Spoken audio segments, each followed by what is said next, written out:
Welcome to Soulful Insights, where we break free from trauma, reclaim our power, and step into full spiritual sovereignty through breathwork, hypnotherapy, and subconscious reprogramming. I'm your host, Tandy, and today we're diving into a sacred and life-changing journey, the process of reclaiming your voice after being silenced. Whether it was an oppressive religious background, a patriarchal family, an abusive marriage, or a work environment that dismissed you, this episode is for every woman who has ever been made to feel small, unheard, or powerless. What happens when a woman who's been silenced finally speaks? What happens when she stops playing small, stops apologizing, stops fearing judgment, and steps into her full power? She becomes unstoppable.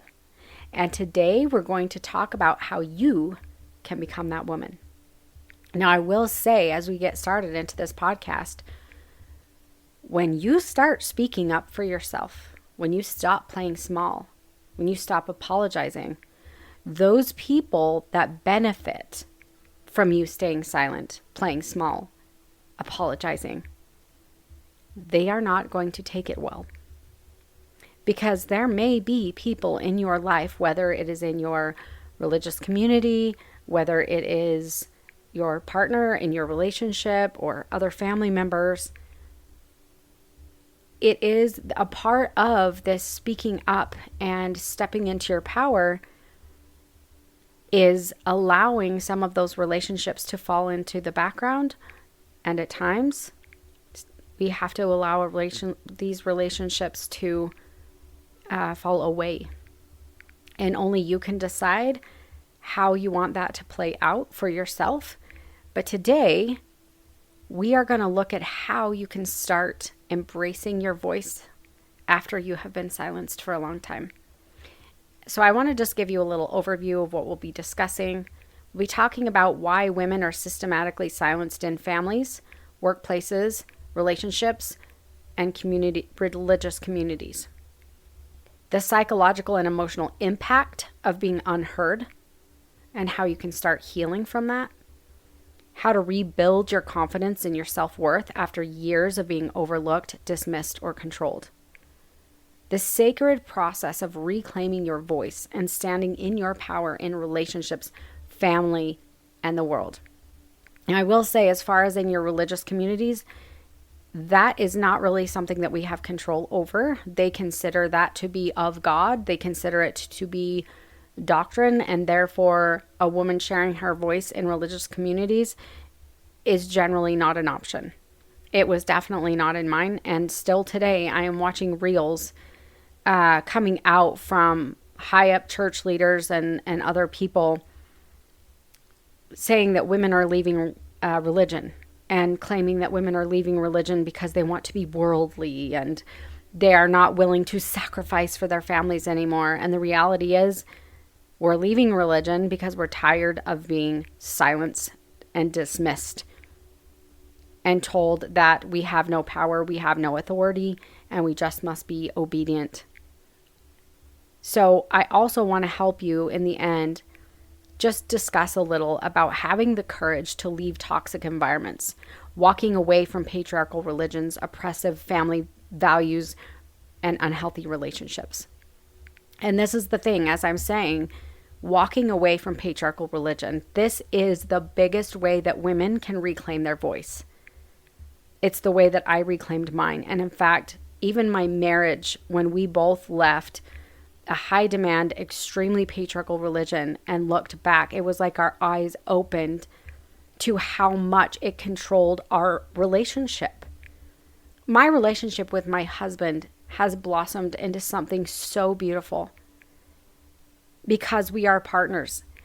And I notice him carrying laundry downstairs and just doing all of the laundry.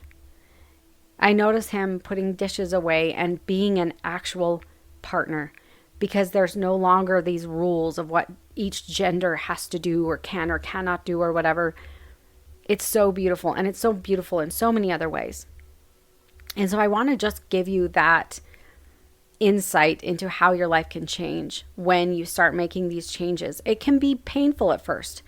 Some relationships in my life have changed and have kind of gone into the background. Obviously not my marriage, because my husband is with me. He is loving. He's amazing. But there are other family members that I don't talk to that much anymore. I don't have a lot of connection with. And it's because they would rather I stay silent. They would rather I stay small. And they would rather me be obedient to their ideas of the way you should live your life. And I refuse to do so. So let's move into religious conditioning and the suppression of female voices. Now, if you didn't grow up in religion, if you're not a religious person, this part may not necessarily resonate with you, but I still think it's important for women to understand what other women are going through and what they are experiencing. So even if this may not be technically your experience, I think it will be important. Because women's suggestions and ideas are dismissed and ignored in corporate America as well, not just religion. However, many religious teachings glorify women's silence, submission, and obedience. They consider them virtues. Women are told to defer to male authority, suppress their own desires, and serve quietly. Now, they kind of veil this in this idea of benevolent patriarchy. They will say that men and women are different, but they're equal. They're not equal. If a woman can't be a pastor, if a woman can't teach men over the age of 11, it ain't equal. If the husband is the leader, then they'll say the man is a, quote, servant leader, which doesn't mean anything because it doesn't change how much he helps with the domestic labor. It doesn't change how much he actually engages in raising his own children. It does not make him a partner to his wife. Being a servant leader just basically means I'll be nice to you while I have domination over you, is literally what it means. And they'll use scriptures like 1 Corinthians 14, 34 and 35. Women should remain silent in the churches, that type of a thing. This has been weaponized against women for centuries. And the funny thing is, if you actually talk to Bible scholars, these verses were added later. They were not written by Paul. They were written by a scribe later on. And so then they call this the inerrant word of God, and they use these scriptures to suppress, subjugate, and silence women in the churches. And yet these things weren't even written by Paul. The book of Timothy, where it subjugates women again, also not written by Paul. Bible scholars know these things, but church leaders don't want you to know because they want to maintain their patriarchy. They want to maintain this as the word of God when it just flat out isn't on any level. So let's move on to patriarchal family dynamics. Many women have been raised in families where fathers and male figures had the final say. You may have seen a father that goes to work, comes home, mom has dinner on the table, he sits and watches TV, reads the newspaper, whatever. And the wife or your mother did everything. She was the one that took you to a dentist appointment or a doctor's appointment. She was the one that was showing up at your school for parent-teacher conference meetings. Your mom literally carried the entire load of the family on her shoulders. And therefore, you get this idea. And sometimes these are in religious families and sometimes they're not. Expressing strong opinions or asserting boundaries is often met with shame, guilt, or punishment when women do it. When a woman tries to assert boundaries, a lot of times in a patriarchal marriage, they get walked all over. Women who challenge these family traditions, these religious expectations, are labeled as disrespectful, rebellious, unrighteous, sinful. Women who want respect, women who want to have equal division of domestic labor and taking care of the children, they are considered sinful in these patriarchal dynamics. And a lot of women are saying they feel like they are married single mothers. And you know what? They are. Women have been married single mothers for decades. And a lot of people say these are traditional family gender roles. That's not true. These gender roles were not around even 100 years ago, because men weren't picking up their briefcase and going off to work in an office 100 years ago. They were horseshoers. They were working out in the fields as farmers. They were family-owned businesses. Someone owned the local market in town. Children could go out and help their fathers work on the farm, or a child would be playing outside as the dad is working, working on creating horseshoes or whatever. Families were kept together. And yeah, women were doing more of the cooking and that inside, but children were back and forth between mom and dad. This idea of a man going to work and doing this kind of thing, this is a relatively new thing. These gender roles are not what people try to tell you that they are. And then we have women living in oppressive or abusive marriages. And I have seen women in my own life living in these situations, and they think it's normal and they think it's fine. And I think this is something that you really need to reflect on. Is this the type of marriage that you are in? Because a lot of women don't realize it. Many women are conditioned to believe their worth is tied to their role as a wife and mother, not as an individual. Your identity is not you as an individual. Your personality, your talents, your gifts, your intelligence, your wisdom, all of the things that make you who you are as an individual, that's not your worth in a patriarchal or oppressive system. Your worth is tied to being a wife, which is just a relationship. That's not an identity. A lot of women feel like they're failures because their husband is a jerk. He's not pleased with her in some way. You're not failing, he is. The system is failing you. Speaking up in this type of relationship will be met with dismissal, ridicule, or even control tactics like gaslighting. A lot of women experience this, and I've seen it happen to women around me being dismissed.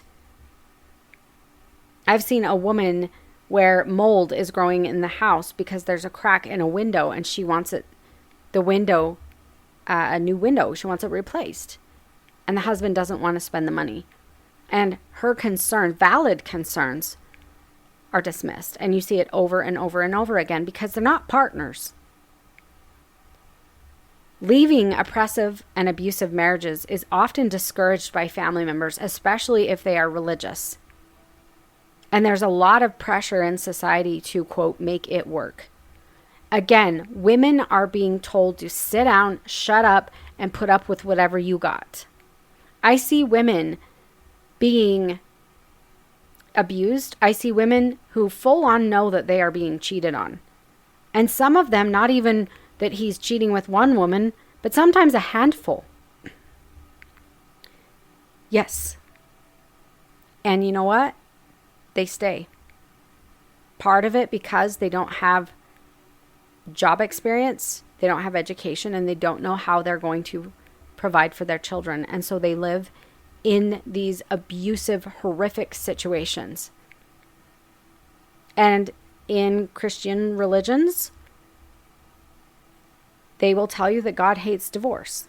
And they will try to force women to make it work even if she's being physically harmed. How do I know that? Because I went to ministry school and because I became a pastor. And this is exactly what I was taught. I would never counsel a woman to stay in an abusive marriage, even though I was told to do so in ministry school. A lot of women are being ignored and undervalued in the workplace. Their ideas are dismissed, their voices are talked over, and their leadership is questioned. A lot of women have had this experience, and it may not be every woman's experience, but it definitely is because we still live in a very patriarchal culture. Women are not valued as equals, and we do shoulder some of that blame. I am not putting all of that blame on men, and a lot of women do.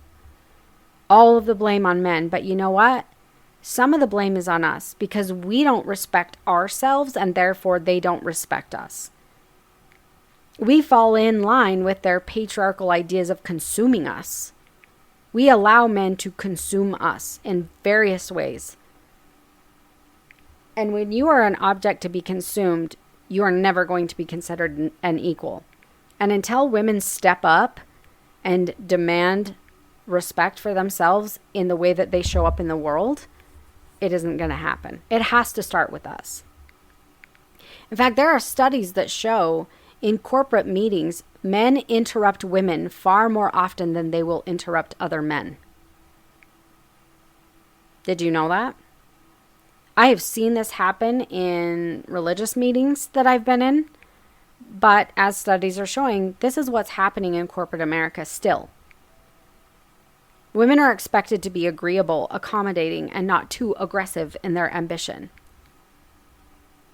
When women are powerful and they are leaders, they are seen as aggressive or arrogant or something like that. Whereas men that are very powerful and very successful, they're just seen as being powerful and successful, and they're respected for it. Women are not. And we need to recognize these systems of religious conditioning, marriages, relationships, and in the workplace. So the first part of reclaiming your voice after being silenced is seeing where it's being silenced. And that's why we started with this. You need to see, where has your voice been silenced? What messages have you internalized about your voice, your worth, and your power? I want you to reflect on those questions, because the first step in reclamation of anything is actually seeing where you lost it. Seeing where you started believing that you didn't have a voice. And then, once you've recognized were you raised in a high demand religion? Were you raised in a religion where men were prioritized over women? Or did you just notice that in your household? Maybe you weren't a religious household, but maybe your dad just acted that way at home. I don't know. Maybe you saw it in the workplace. Where are you seeing it? And then, once you recognize where you got this programming from, then we start rebuilding the confidence and recognizing your own value. You were never meant to play small. You were made to shine. You have talents and gifts and intelligence and wisdom and intuition and so much depth to you that is meant to be seen by the world. It isn't meant to just be within the walls of your own home. So often, patriarchal cultures, religions, and structures want women's talents and abilities and intellect and everything to stay within the walls of their own home, like a cage.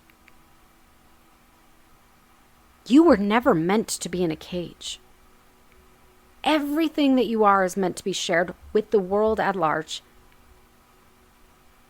In the workplace, wherever those talents and abilities and intellect and all that you are will benefit people, there is a space for you. There are people who need what you are.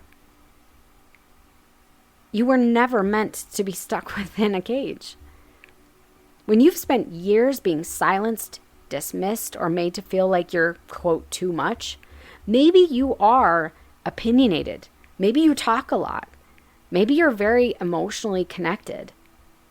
And people tell you you're too emotional. You're too opinionated. You're too loud. You're too intense. You talk too much. You're too much of something. It's easy to start believing that you don't matter, that you are too much. But you're not. Usually all of the things that someone tries to tell you are too much are your gifts. It's what you are meant to do. But patriarchy wants you to stay small. Hide your emotions. Don't share your opinion too much. Don't be too loud. Don't talk too much. I say to hell with that. Your value lies. They see your value as lying in you keeping peace, you staying agreeable, you fading into the background. You fade into the background so your husband can shine. You fade into the background so your coworkers can shine. So your coworkers can get promoted. No more. That is not where your value lies. That is your value to the patriarchy. We ain't supporting the patriarchy here. You were never meant to shrink, and that is not where your value lies. You are made to shine.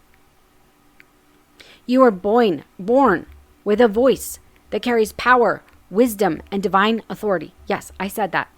Your voice carries divine authority, no less than a man's does.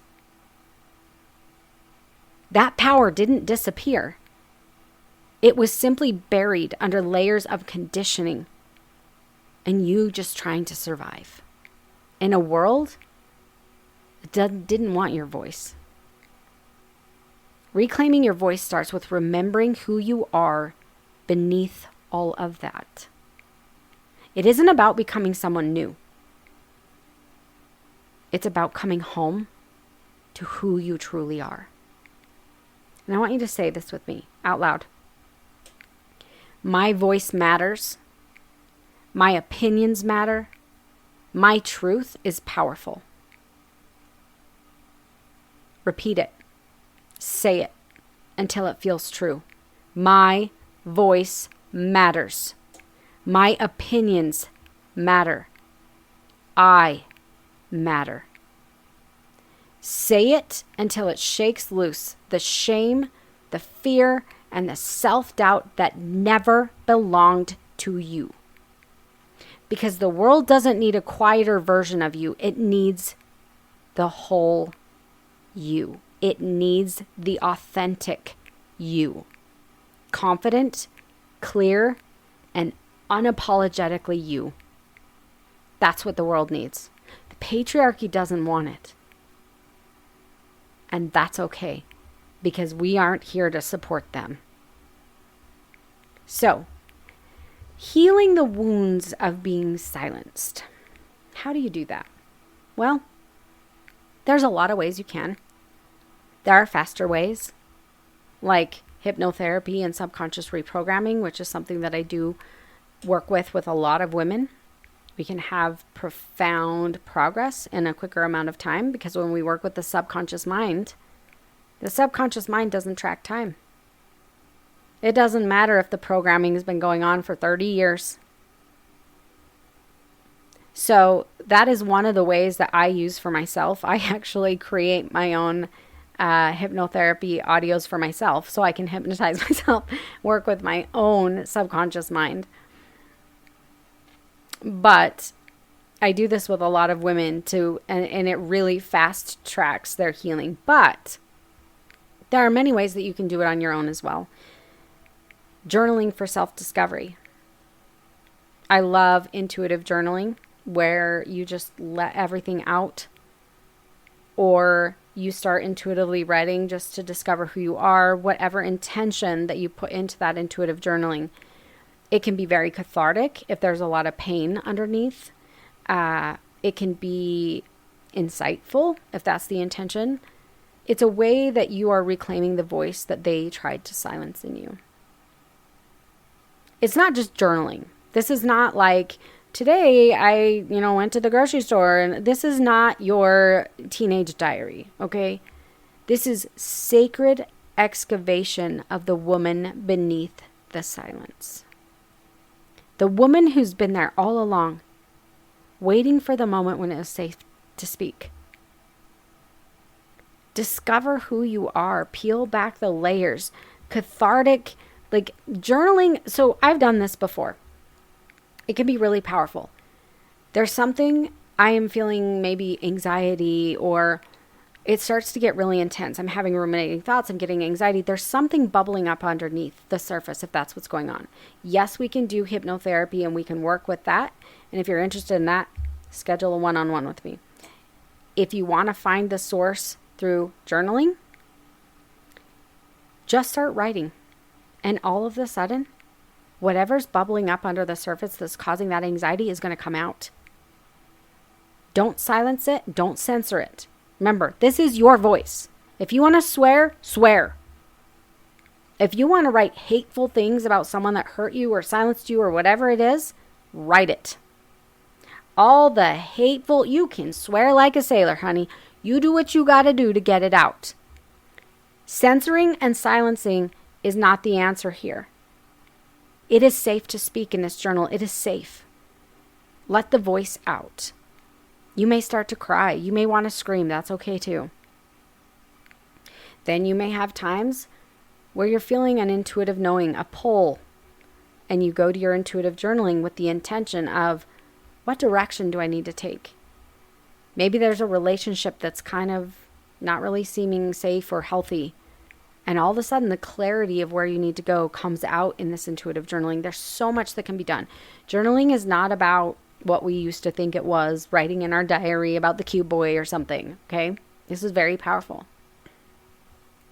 But I want to tell you, every time you were interrupted, every time you were told to lower your voice, every time your truth made other people uncomfortable, you learned that silence was safer than self-expression. You were trained to keep that voice silent, and it is time to let it free. You were never meant to stay quiet. You were born to be heard. So let's begin the sacred work of remembering who you are. Are you loud? I don't know. Maybe you are. Maybe someone kept telling you to lower your voice and be quiet. Maybe it's time to let it out. Maybe you used to just speak your truth and speak it loud, and people told you we don't talk like that or we don't talk about that. Whatever it is, you were born to be heard. Let's begin the remembering. So I want to give you a couple of journaling prompts to just kind of crack you wide open and get this flowing and kind of show you how to do this. So number one, I want you to write when was the first time you felt silenced? Now, you may be driving, you may be walking and listening to this. This is something that you may need to come back to. But when was the first time you felt silenced? Let that memory rise in your mind. Was it at home? Was it at church, at school? I want you to speak to that moment right now, not with shame, but with truth. Write this in a journal. Think about it. Say it out loud wherever you are right now. You can come back to this if you need to. Write it out. How it felt. How did it affect you? And then number two, I want you to write, what parts of yourself did you suppress to make other people comfortable? Were you loud when you talked? Were you sarcastic sometimes? Were you bold in what you said? Did you just say it like it is? Or maybe you were sensitive. You're made fun of, you're too sensitive or emotional. Maybe it was your intelligence. Write it down. Give a voice to those parts of you. Because every part of your boldness or your sensitivity or your emotion or your intelligence, whatever it is, those are all parts of you. They may make other people uncomfortable, but they're a part of you, and they deserve to be expressed and seen. Then I want you to write about what you would say if you did not have any fear of judgment. What message is sitting inside of you that you're not letting out because you fear people will judge you? Don't censor yourself. Let it pour out of you. Let the rage, the longing, the truth. Maybe it's a message that you've been holding on to. Maybe it is just wanting to voice anger at the person that abused you, or the person that neglected you, that dismissed you. Whatever that might be that you fear saying, let it pour out. Let your truth pour out. Let the rage pour out. Whatever it is that needs to be said, write it in your journal. No fear of judgment. This is your space. You are safe, and this is your reclamation of your voice. Maybe there was abuse you never dared tell your parents about, or anyone. Maybe it needs to come out. And maybe the only place you feel safe is in this journal. And maybe you can burn those pages afterwards. That's fine too. So that no one finds it. But let your voice come out. Let the anger and the rage or whatever it is come out. And then I want to talk a little bit about inner child work. This is a sacred homecoming. Inner child work is important because a lot of our default programming comes from our childhood. And a lot of times the way we show up in life, the way we play small, the way we silence our voice, the way that we are self-conscious and insecure, the way that we struggle to even love ourselves because we weren't loved as a child or we didn't feel that we were loved as a child, all of that needs to be brought back in, and you need to look at it through your adult eyes and see it for what it really was. Because the actions of anyone in your life, the bully at school, your parents, or anyone else, their behavior towards you had nothing to do with your value, nothing to do with your lovability. It had to do with what was inside of them. So I want you to close your eyes. And I want you to see that little girl. What were those experiences that shaped you?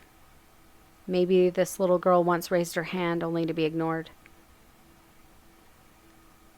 Maybe there was a bully that made her feel like she wasn't worth anything. Maybe it was a parent's abuse or neglect. A teen who had to swallow her truth to avoid rejection. The woman who apologizes for simply existing. Whatever it is that comes up as you close your eyes, if it's safe for you to do so, of course. I want you to take her hand and I want you to look her in the eyes, whether she's the little girl or she's an older adult. And I want you to say, I hear you. I believe you. And I will never silence you again. She has waited your whole life to be protected, to be heard, to be honored and set free. Let this moment be the beginning of that sacred reunion, because you are not broken. You are lovable. You are beautiful. You are divine. And you are returning to your authenticity. Your voice, your wild, wise, radiant voice is ready to rise. And you can open your eyes if you were able to close them. It's time to build unshakable self-worth. Reclaiming the power that they told you to hide, whoever it was, wherever you got that message from. Real confidence doesn't come from praise, likes on social media, or being chosen for anything. Real confidence comes from deep, immovable, inner knowing. You know that you have worth. That's where it comes from. Your worth is not up for discussion or debate. It is there no matter who sees it. Even if you don't see it, it's still there. But the biggest part of building unshakable self-worth is that you know it, that you see it. No one can give it to you. No one can take it from you. The only reason you don't, quote, have self-worth is because you don't see it. You have bought into the lies of every toxic person who have shown up in your life who made you think you didn't have worth when you did. You believed them.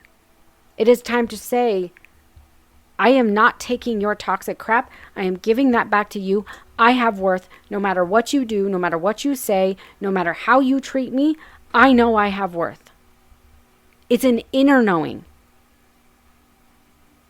A soul level remembrance that you are worthy simply because you exist. You don't earn worth by being perfect. You don't earn worth by pleasing someone else. You remember it by peeling back every lie you were taught to believe about yourself. Let me say that again. You do not earn your worth. It is inherent. You remember it by peeling back every lie you were taught to believe about yourself. This is the sacred work of building unshakable self-worth. This is not surface level. This is not self-worth that I get from having men look at me as I walk down the street. This is not self-worth that I get by getting praise from my parents, or getting a raise at work, or having a partner who is satisfied with me. It's not performative. The sacred work of building unshakable worth is rebirth. So what practices can you do to kind of rewire this within yourself? Speak truth into your body out loud. Out loud, not in your mind. Every morning, look yourself in the mirror and speak to your soul, not just to your surface. I am enough as I am. My presence holds power. I no longer shrink to be acceptable. I rise to be unforgettable. Feel the words land in your cells. This is energetic reprogramming. Every morning, you can write whatever affirmations that you want that resonate with you. But I want you to stand in that mirror, and I want you to look yourself in the eye, and I want you to claim it. I am enough, exactly as I am. You see how I said that? Yell it if you have to. Believe it. Then, write the truth you are afraid to believe. Each day, write down what you truly believe about who you are becoming. Not what your mother believed, not what religion told you, what you know. What do you know that is amazing about yourself? I'll give you an example. And I am not doing this in a sense of bragging. I am showing you how you see yourself. You see your worth. If I were to do this and write down, I am an amazing pianist. I love to play the piano. I am a great singer, and I love to sing. I am great at knitting. I am a great public speaker. Write it. And read it back every day until it feels like oxygen. Write who you are. Claim it. All of it. You can even write down, I talk loud. I talk loud and it's amazing. That's an amazing part of me. Write it. Read it. Embody it. Embrace it. Love it. Practice saying no. I know. You just got a little tightening there, right? Not only do I want you to practice say no, I don't want you to give an explanation of why. Just say no. That's it. Every time you say no to what dishonors you, say no to something, when you are overwhelmed, overworked, exhausted, this is not the time to say yes to something. It's not that this person is bad for asking, but you can't show up in the way that you need to for those people anyway. So when you say no, you are saying yes to your healing. You are saying yes to respecting those people because you can't show up in the way that they would need you to. Your boundaries are sacred. You do not need to justify, explain, or soften them. You don't. When you know your worth and your value, you don't need to justify yourself or what you do or why you do what you do. Stand tall in your no as a full sentence. And I'm guilty of this. I over-explained so many things in my life. And do you know what? Over-explaining is a trauma response.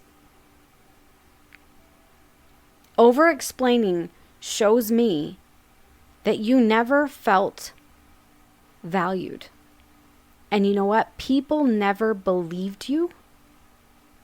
People never accepted what you said. And so you feel like you have to explain your existence, explain your reasoning, explain yourself. You don't need to do that. Just No is a full sentence. What is one thing you've always wanted to say but you were too afraid to say? I want you to write that in your journal. Speak it. Let it be messy. Let it be raw. Let it set you free. And I know I've talked about several journaling things. This is another one. It's very similar to the others. But you know what? I can guarantee you there's a lot of things that you've wanted to say that you were too afraid to say. Let it be messy. Let it be raw. These can be life-altering practices if you will actually do them in your journal. I promise you. The weight that will be lifted off of your shoulders when you let it go. You don't find your voice by waiting for permission. You find your voice by declaring, I'm done being quiet. That's it. Don't wait for someone to give you permission or someone to tell you that your voice is valuable. It just is. So I'd love to know if you guys would like a companion voice activation meditation or a printable workbook for this section. I would love to put one of those out on the Substack. So the Substack is Awaken with Soulful Insights. So if you want to go there, it may be in the Substack. But let me know if that's something that you guys would be interested in, a voice activation meditation or a workbook or something like that to help you with this. So I know a lot of women struggle with their voice. There's a lot of women that aren't aware that they are silencing themselves. They are not aware that they are playing small because they are told that it is righteous and it is good. But for those of you that are ready for this, let me know. So you can connect with me at Tandy Hartle on Instagram. Shoot me a direct message there. Join my Substack, Awaken with Soulful Insights, and I would love to connect with you on some other platforms. So I want to talk a little bit about stepping into your feminine power without apology, because when we're talking about being silenced, the biggest part of us that's silenced is that feminine power. It's not necessarily the feminine side of us, because a lot of men want to consume the feminine parts of us. Men will consume you on every level, from the physical all the way down to thinking that you are a wife servant. So, but what truly you need to step into is your feminine power. True feminine power is not about being polite, soft, or agreeable. I'm sorry, it isn't. Sometimes we are polite and sometimes that's appropriate. But there are times when it's not. Some man is catcalling you, man, flip around and tell him like it is. You don't be soft. You don't be agreeable. Put him in his place, honey. Put him in his place. That is the way that you are teaching men how to treat women. True feminine power is bold, it's intuitive, and it's unshakable. It is. And when I was working as a midwife and watching women in the power of bringing life into this world, women's power is bold and it is unshakable. It is a force that is awe-inspiring to be in the presence of. But most women don't stay in that bold, powerful place in their lives. They shrink back down. Owning your voice means no longer shrinking yourself to fit others' expectations. And this was hard for me for a long time. But when I left high demand religion, this was a reclamation of my voice. I'm not here to fit into the expectations of my family members, my parents, or anyone else. I found truth, and I wanted to live in that truth and honor what I knew to be true. And I want you to start speaking up in your relationships, at work, and with your family without fear. Now, I'm not talking about being disrespectful at work and getting yourself fired. That's not what I'm talking about. But you need to stand in your voice. When there's something at work that needs to be addressed, say it. That your voice is important, and you need to speak up in your relationships with friends or with your partner. If you are not, if the workload is being put squarely on your shoulders, you need to speak up. And if that isn't respected, you need to take that wherever it needs to go. But you need to set boundaries and walk away without guilt with any relationship where that person is not willing to respect you and respect your voice. You do not owe anyone your silence. There is nothing wrong with you standing up and saying, this is not okay with me. Or I don't feel respected when you're doing this. So, get comfortable with making other people uncomfortable. It doesn't matter. You need to stand in who you are, expect others to respect you, respect your voice, respect your desires, support you in your life. If they're not willing to do that and they're uncomfortable with you starting to stand up for yourself, then some decisions need to be made. Stop explaining and justifying yourself. You do not need to explain yourself or justify yourself to anyone. And when you're speaking in conversations, whether it's at work, with your partner, family members, whoever, I want you to use direct language. Do not say, I'm sorry. Do not say, I just think. Erase those from your vocabulary. You don't apologize. Just use direct language. I want you to hold eye contact when you're speaking with the person. Do not allow interruptions and hold your ground. Do not allow other people to dismiss you. Now, if you have done this in the past, they're not going to like it. I have seen women where they've literally caught their husband with inappropriate texts to another woman, showing a very deep relationship. And he flies off the handle and tells her that she's, makes too big of a deal out of things and all this kind of stuff, right? And what does she do? She quiets back down and allows him to carry on with his relationship. And she fades into the background and just bees the wife at home. That's exactly what he wants. Hold your ground. When you know something's going on, do not let people get away with it or walk all over you. So where are you holding back your voice the most? What relationship? And I want you to think about one small way that you can start asserting yourself today. What relationship and what area are you allowing someone to walk all over you? You're holding back and you're not saying what you know to be true. I want you to start reclaiming that. Start stepping forward and holding your ground. The next aspect, this is difficult for a lot of women, and it takes a lot of strength. If you need help and support, I have various ways to offer that support to you. But leaving patriarchal religions, finding your own path, leaving toxic relationships, that's what we're going to be talking about, leaving toxic environments. Walking away from religion can be really difficult.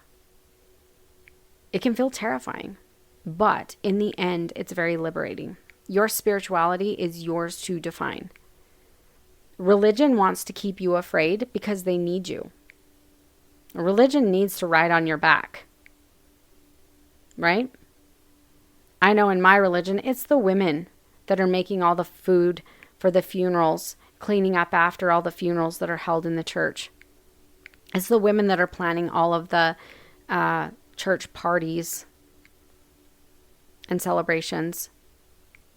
They don't have any decision-making capacity or anything else, but they do a lot of the heavy lifting. And they need you to be in that seat, in that pew on Sunday. And so they make you think that you need them. And you don't.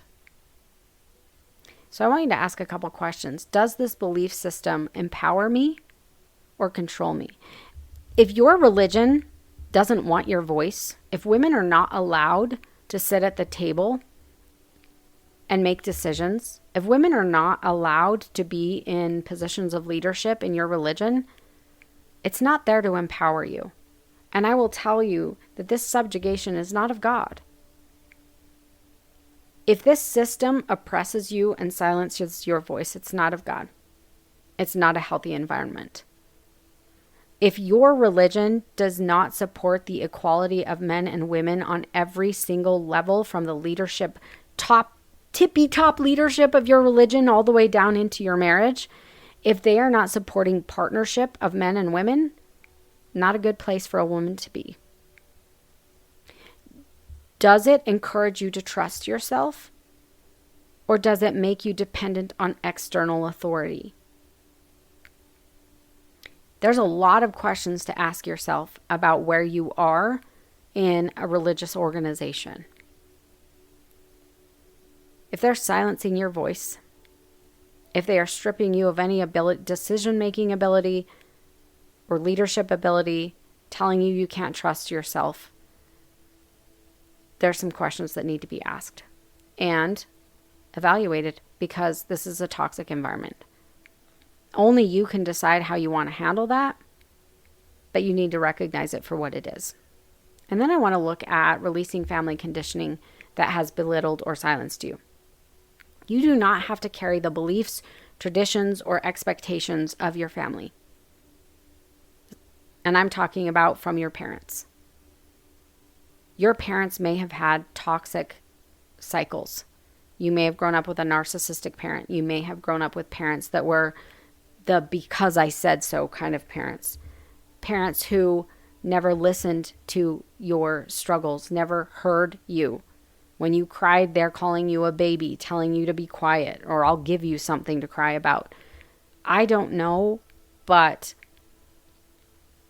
it is okay to break cycles and create a new path for yourself. And that may be, I'm not taking my kids to the church you went to. That may be, I no longer sit down and let you treat me like that or talk to me like that, and I will not let you talk to my kids like that. I don't know what the patterns are, but you're not betraying your family by choosing yourself. Allow them to deal with their own mess. And if they can't be respectful of you and your choices and who you are, again, you need to decide how much of a role they play in your life. And then we look at toxic relationships that diminish you. If a relationship requires you to shrink, it's not love. If you have a partner, when you discover texts that appear to be inappropriate, and you're told that you're too emotional and you make a bigger deal out of things than they are, if this person is not taking responsibility and giving direct answers to you, they're not being honest with you. Also, they don't respect you. If you are the one shouldering all of the domestic labor, all of the raising of the children, if you are a married single mother, if you are being yelled at, belittled, dismissed, you deserve a partner who values your voice and respects your autonomy. You are allowed to leave, even if you've been conditioned to stay. I know so many women who say, I don't have a degree, I don't have a job, I don't know how. You know what? There are so many amazing ways that you can provide for you and your children if you'll just open your eyes and look. I promise you that. But you don't deserve that. So I want you to reflect on, what is one belief or relationship or expectation that you're ready to walk away from? Think about that. You've got to walk away from some things, even if it's just beliefs that you've held about yourself. Your voice is powerful. You matter. And you were never meant to be silent. So I want you to set one boundary this week that protects your voice and your energy. I want you to evaluate your relationships to see what relationships maybe need to take more of a back seat. Maybe there's a relationship that needs to end. Only you can decide, but I want you to look at them. Follow Soulful Insights for more episodes on breaking free and reclaiming your truth. You can check me out on Substack, Awaken with Soulful Insights. That's what we are on Substack. And follow me on Instagram at Tandy Hartle. I would love to connect with you on more platforms. And one final thought. Reclaiming your voice is the most sacred act of self-liberation. The moment you stop asking for permission to speak, you become unstoppable.